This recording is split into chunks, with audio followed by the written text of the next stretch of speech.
அன்பு நண்பர்களே, அனைவருக்கும் அன்னை சமையல் உமாவின் அன்பான வணக்கங்கள். இன்றைக்கி அன்னை சமையலில் பார்க்க போகிறது மசாலா டீ. முதல்ல டீ மசாலா ரெடி பண்ணிக்கலாம். 2 ஏலக்காய், 1 பட்டை, 1 லவங்கம், கொஞ்சம் மிளகு. உங்களுக்கு பட்டை கிராம்பு டேஸ்ட் பிடிக்கிறேன்னா அது இல்லாமல் கூட நீங்கள் பண்ணலாங்க. ஆனால் ஒரு தடவை ட்ரை பண்ணிங்கன்னா உங்களுக்கு கண்டிப்பாக பிடிக்கும்.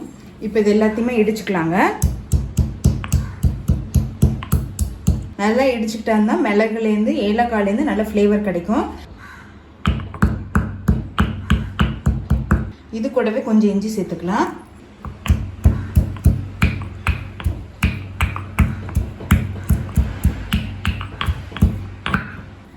இப்போ இது நான் 2 பேருக்கு டீ போடுறேங்க, அதனால் இந்த அளவு எடுத்துருக்கேன்.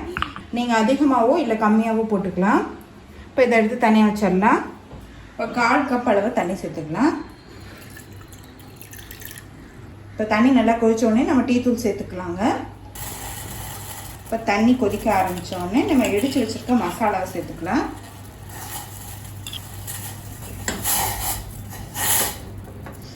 இப்போ 2 டீஸ்பூன் டீ தூள் சேர்த்துக்கலாம்.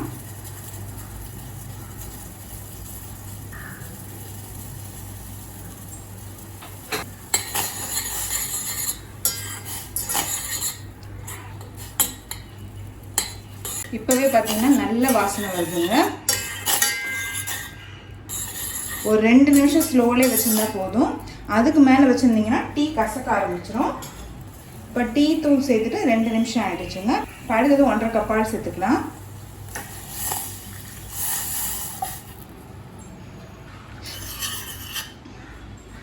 இப்போ பால் சேர்த்துட்ட பிறகு ஒரு 4 நிமிஷம் ஸ்லோவிலே வச்சுருங்க. அப்போ தான் பாலும் டீ தூள் மசாலா எல்லாம் ஒன்றுக்கு ஒன்று மிக்ஸ் ஆகும். இப்போ 2 டீஸ்பூன் சர்க்கரை சேர்த்துக்கலாங்க. நீங்கள் விருப்பப்பட்டீங்கன்னா அதிகமாகவோ இல்லை கம்மியாக கூட போட்டுக்கலாம்.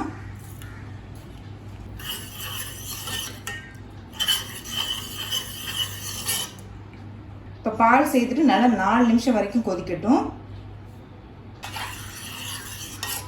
இப்போ 4 நிமிஷம் ஆகிடுச்சுங்க. டீ பாருங்கள் நல்லாவே கொதிச்சிருச்சு, நல்லாவே கலர் மாறிடுச்சு. நீங்கள் விருப்பப்பட்டீங்கன்னா கொஞ்சம் ஸ்ட்ராங்காக வேணும்னா இன்னும் கொஞ்சம் டீ தூள் போட்டுக்கலாம். இப்போ இதை வடிகட்டிடலாங்க.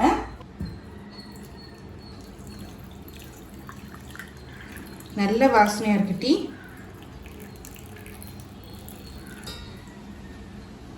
இப்போ மசாலா டீ ரெடி ஆயிடுச்சு. நம்ம சர்வ் பண்ணிடலாம்.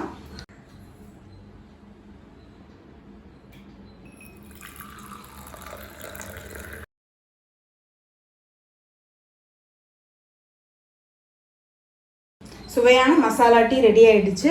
ரெசிபியை ட்ரை பண்ணி பாருங்கள், கண்டிப்பாக உங்களுக்கே பிடிக்கும். ரெசிபி பிடிச்சிருந்ததுன்னா வீடியோவை லைக் பண்ணுங்கள், கமெண்ட் பண்ணுங்கள், ஷேர் பண்ணுங்கள். இது வரைக்கும் அன்னை சமையல் சேனலை சப்ஸ்கிரைப் பண்ணாதவங்க சப்ஸ்கிரைப் பண்ணுங்கள். தேங்க்யூ.